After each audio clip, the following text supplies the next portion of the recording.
Hey guys, welcome to my channel. My name is Lauren, and on this channel I talk about how to heal chronic fatigue and adrenal fatigue and other chronic illnesses by healing attachment trauma. If you think the root cause of your illness is related to trauma, it could be attachment trauma, and this is what I talk about on this channel. I've talked about my journey, I still talk about my journey, how I'm healing on my own, and how you can heal on your own, how this process works, what it looks like, what it feels like. That's what I attempt, that's my intention on this channel. Help you feel less alone and help give you the nuggets that I wish I knew looking back. So today I want to talk about the relationship that we have with our emotions, because that really is the key to trauma healing. First, I want to just note, there is a lot of sadness in the air this past week. I don't know if you are feeling that in your life. There's a lot of grief in the air. I definitely feel it. There's just a lot of sadness. And obviously it depends on what's going on in your life, but there is like a resonant signature, I think, for a lot of people that are feeling the grief energy in the last week, like the end of June and starting into July, and a lot of just slow energy and fatigue, a lot of fatigue. So if that's you, it's me too, and I just wanted to make a note of that because I always appreciate hearing when that's true for other people, and to know that it's an energy that's around all of us. It's not just me. It's that old defective wound. Still rears her little head, believing that she's defective, believing that there's something wrong with her and that she's different than everybody else. And so it helps me, and I hope it's helpful to you to hear when things are energies that are pretty pervasive, and especially for those of us that are really sensitive to these kinds of global energies, empaths, highly sensitive people, intuitive people. We all feel it, but I think you know what I'm talking about, what I'm referring to. We can be more sensitive to these energies, and we can also think that it's just us, and it's about us, and it's just our trauma, it's just our stuff, it's just something wrong with us. So it's not. It can be activating trauma, though. It's the stuff that we're feeling is always resonating with our bodies. It's stuff that we have to process. But it's because the energies out there are resonating with the energies in here, and then they're coming up and meeting. And so it vibrates what's in our bodies. That's a good sort of segue into what I wanted to talk about today, because the question is, can we hold space for that grief, or that fatigue, or that despair, or that hopelessness, or powerlessness, or helplessness? Can we hold space for it? And when I say hold space, I mean loving space. That is the whole goal in trauma healing, is we're rewiring our brains and nervous systems to be in loving communication with these emotions. That is the key. As I look back at my journey, and I really had this realization with the last emotion that I built a loving relationship with, which was disgust. And that relationship initiated really in a big way in February of 2024. And in the last 4 to 5 months since then, I have really built a relationship with that energy, with that emotion. I reached this sort of culmination point in that where I felt like I love disgust. I really love disgust. I have loving feelings towards disgust now, and I don't enjoy feeling it in my body, but I love it when it's there because I know it's such a healthy, normal part of me now. And when I reached that culmination point, I realized, oh my God, that's what I've been doing. And it wasn't quite as clear. I knew that, and I've actually said it that way before, building a relationship with each of the difficult emotions, a loving relationship with each of them. But for some reason, it hit me in a new way with disgust. And it was funny, it almost felt like a closing out. I felt it really strong for like a couple of weeks period, that just, I kept getting this ping from my higher self that said, you're done. You're not that you're done healing. I'm definitely not done healing. But you're done digging. You know, so much of the process for me, and I know we're not supposed to dig, we're just supposed to allow. that was a very difficult thing for me. So I was always teeter-tottering between digging and allowing, because there was a little, like, I felt like I had to do a digging, like a little bit. And when I say digging, I don't mean aggressive digging, but just like thinking so much about the past, my childhood, trying to find places in. Because when you're working with neglect wounds, which I think chronic fatigue is really about neglect wounds. And they can be about abuse wounds too, but when you have abuse, you also have neglect. And I think the ones that show up as in our body as chronic fatigue are the neglect wounds, because they're these invisible wounds that show up as this invisible illness that nobody else can see. So when we're dealing with neglect wounds, there is this way that we kind of have to search for what is it that I didn't get, because we don't see something that we didn't get, so we have to do some searching. So I've done a lot of searching. Where is the emotion? Where's the point? And I could probably make an argument that I got into some rabbit holes that were too deep, and I got too wrapped up in that that digging energy. There was a compulsion, and the compulsion probably came out of a wound to feel like I need to feel in control of this. I need to do it. I need to find it. And when we've got deep trust wounds, which is what we have when it's a core wound to the sense of self, it's a trust wound, it's a root chakra wound. When we have that, there's a really deep need for control. And when we feel so out of control, like in an illness that's a mystery illness, like chronic fatigue, adrenal fatigue, ME, fibromyalgia, all these mystery illnesses, when we feel out of control, gut issues, makes us feel out of control, and we want so badly to feel in control.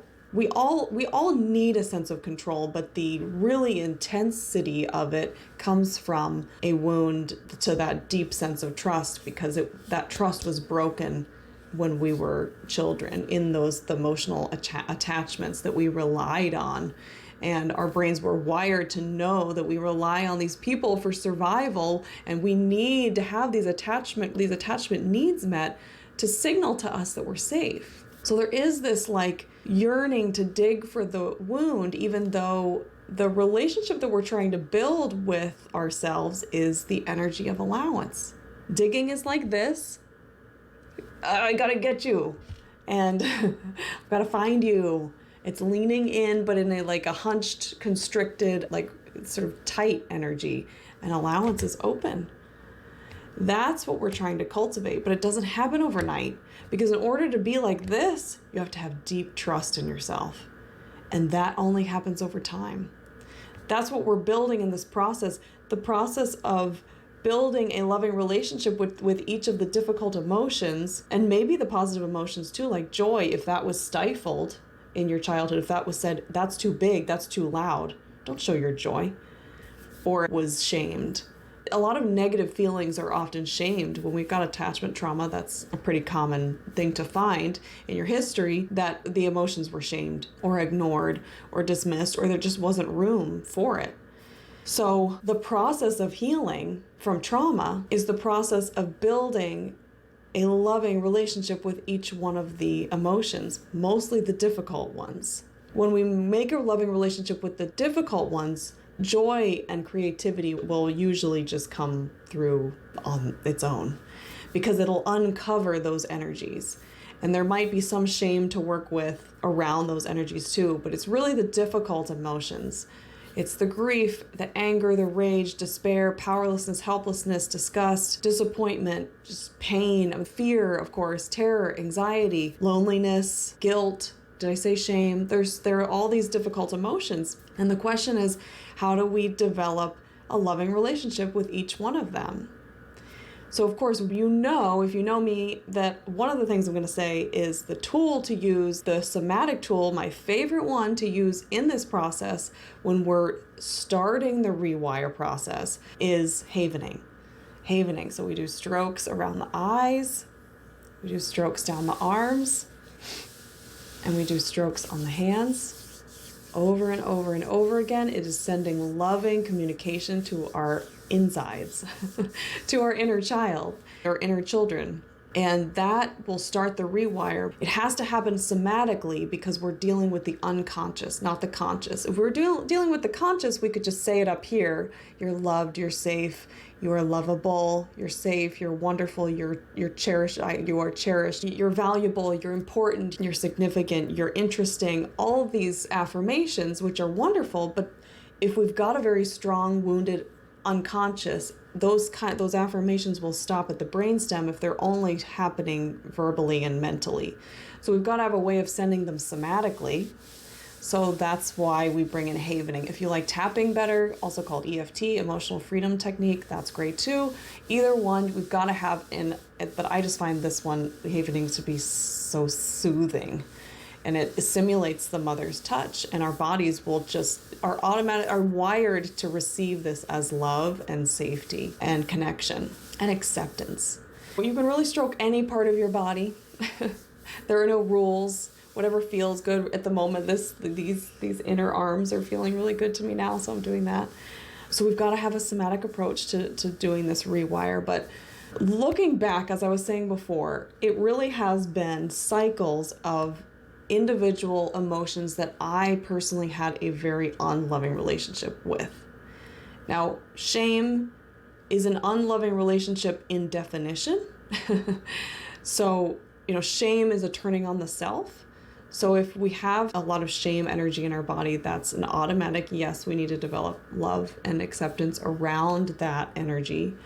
But one exercise that's really helpful that I did in the beginning, and it really made a profound impact on the rest of my journey, and I should have looked up the author of this book. The book was called, 90 Seconds to a Life You Love or something like that.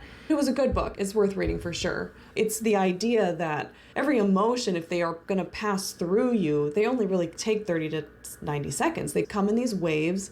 They're 30 to 90 seconds long. And then if you can allow yourself to move through them, and this is so key, this really did change me, that every emotion is just a wave. When it moves smoothly and fluidly, it's 30 to 90 seconds, and it comes in waves, and you move through it. But here's the frustration I had, is that when we've got trauma and we've got all these defenses around them, it doesn't happen that way. So then how do we get around the defenses? And that's a different process. And so then we go to IFS or parts work and other modalities, inner child journeying and somatic experiencing, things like that. So in this book, the author, she has a list of the difficult emotions, and she suggests to go through each one and ask yourself, and I'm going to encourage you to do the same thing because it's an awesome exercise and it really had a profound impact on the rest of my journey.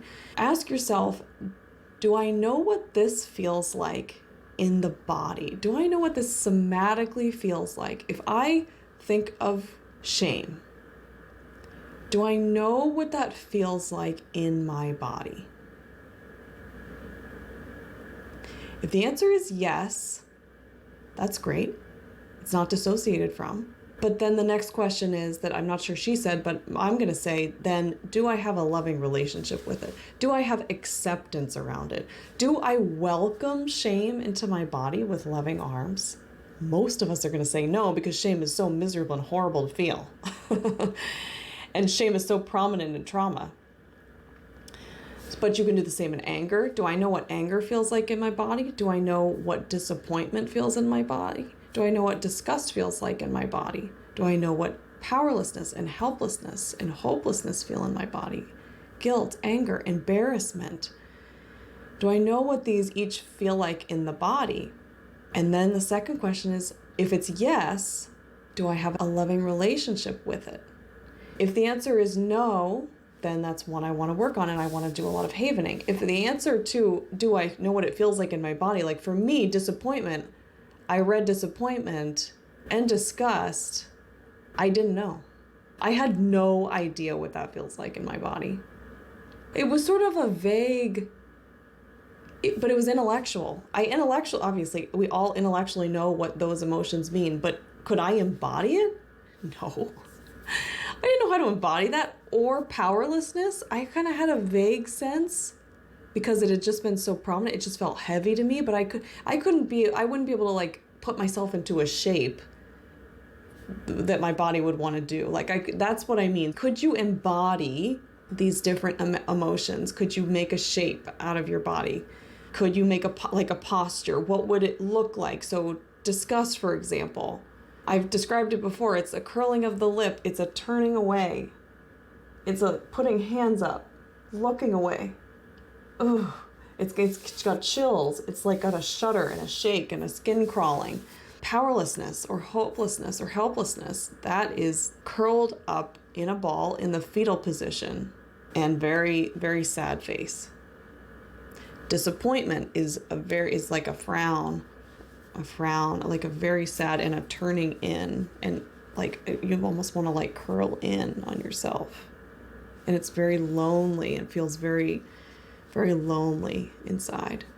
Anger's like it's forward, and it's like it's guttural, it's like, and it's vocal, and it's fists, and it's very active. So these are just examples, but the question is, do I know how to embody each one? I didn't know how to embody many of them. I knew what embarrassment felt like that flushed feeling in your face. I knew what sadness feels like, but I couldn't, these weren't strong. I was dissociated from a lot of these energies. And maybe that's where you started too, or maybe where you are now. And that's okay.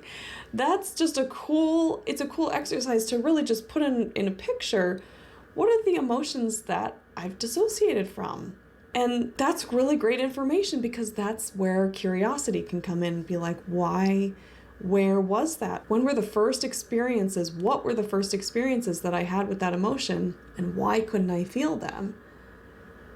Usually the answer is, for one reason or another, because I was alone with it. There was nobody there. I didn't feel safe enough with another person to fully experience that emotion with another person, with a parent who can lead and guide me through. So again, this process is about creating a loving relationship with it. So for me, what that's looked like is just very focused energy. Like in the beginning, I've mentioned I was working with shame a lot because it was so loud, so prominent, and it just took over. When shame was present, and it was pretty much constant, but of course it would ebb and flow. It would come in stronger and weaker at different moments, but it's pretty much always present. And so I couldn't see anything else. I was like, the shame, I have to deal with that. I have to deal with this. I can't do anything else. So shame was the first one I worked with, and that embracing, it's the leaning in. It's the leaning in. This is what, and I've been using this terminology in the last couple weeks, thinking of it as leaning in towards the energy versus leaning away. Leaning towards versus away. The thing is, we don't ever consciously lean away, usually. I shouldn't say ever, but usually we don't. I mean, shame, it's like, oh God. Yeah, shame is another one. Shame is another one that's down. You just like, you want to hide. It's like you just want to curl up and hide, is how it's an embodiment. It's a down energy, just like disappointment. And those are very strongly linked, by the way. So shame was where I started to start developing that loving relationship with. Now, for me, it really had to happen through havening. And I really advocate for that, because shame is one of those energy fulfilling emotions, because it's in on itself. We feel shame about feeling shame, and then we feel shame about feeling shame about feeling shame. Like it's like a nesting doll of all the shame.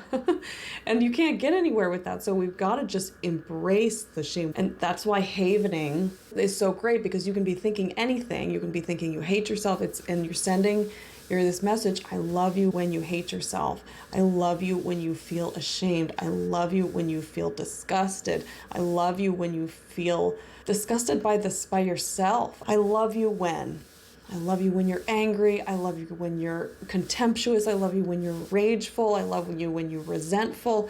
I love you. I love you. I love you. And that takes the shame away. It's not a magic bullet. It takes time to rewire that. It's not a magic pill, but it's rewiring it. Every time you turn towards yourself, for a long time I was describing it as instead of turning away from the energy, it's turning towards. We're changing the direction to which how we relate to each of these emotions. And so when we're turning towards another way of thinking about it, and I just like this image, it's a leaning in instead of leaning away. Leaning away, I don't want to feel this. I don't want to feel this. I hate this. I hate this. I hate this. I hate this. I don't want to feel it. This shouldn't be. Those are all energies of moving away, and we all have them. We all have them because they are painful and they are uncomfortable. Ooh, I don't even like that word uncomfortable because it doesn't encompass how uncomfortable it is. But the discomfort, the icky feeling is not the feeling itself. It's actually the pulling away from it that's making the horrible feeling. But it's got unconscious tangles that are pulling it back. So we want to keep leaning towards the energies and then really listening and feeling into what are the energies that are pulling me back. What are the energies that are coming up that says, I don't want to feel this. I'm not allowed to feel this. I hate this. I hate this. I hate this. I hate this. That was loud for me. That was loud for me. It doesn't always come in words, but it's the energy of, I hate this. This shouldn't be happening. This shouldn't be happening. I should not have to feel this. And then notice, it's cultivating this energy of curiosity. What is happening in those moments? What is also present? So I'm wanting to lean in, and all these things are saying, stop it. I don't want that. It can even come in the form of love and light. It can, or like spiritual bypassing, emotional bypassing. No, I forgive them. I know how hard it's been for them. I know they're carrying their own traumas. And that's helpful to a point. But I think most of us empaths with attachment trauma, internalizers, have this amazing giving heart that we want to just empathize with our caregivers that have hurt us. And we don't want to have negative emotions towards us. But what happens is that we end up bypassing them. We actually end up gaslighting ourselves, not purposefully, never purposefully. We're kind people. Everyone in the world has a kind center in their heart. That is my belief. But when it's and empaths, our desire to empathize and our natural inclination to empathize and our desire to not feel these horrible emotions, or they feel horrible because of the way they're being experienced right now, because there's all this other stuff in it, tangled in, self-judgment, shame, fear. So they feel horrible because of those. It's like that push-pull. It's a constant fight energy in our body. So of course it feels horrible. So we want to just empathize with our parents and forgive them. And we just focusing on the forgiveness. I just want to forgive. I just forgive. And it's so beautiful and heart-centered. But it can bypass. And it's almost this way of still pushing the energy away. No. There's no room for that. We can't have those bad emotions. Those are bad emotions. Forgiveness, good. Anger, bad. Forgiveness, good. Anger, bad. That kind of duality, that black and white, is inner child. A wounded inner child. Because the truth is both can be true. Both can be true, that our parents have their own wounds and that they were struggling at that time. They were doing the best they could. And what is also true is I felt let down. I felt hurt. I felt angry. I felt lonely. I felt despair. I felt threatened. I felt unsafe. No one was there for me. Those are emotional words. It can feel very tricky when we're saying something that sounds global, like no one was ever there for me. And that might not be objectively true, but it's an emotional truth. That's how that's an energy that was experienced that just hasn't been felt yet. My point is both are true at the same time. And the black and white thinking is a good signal that a wounded inner child is present here. And she just needs to be embraced.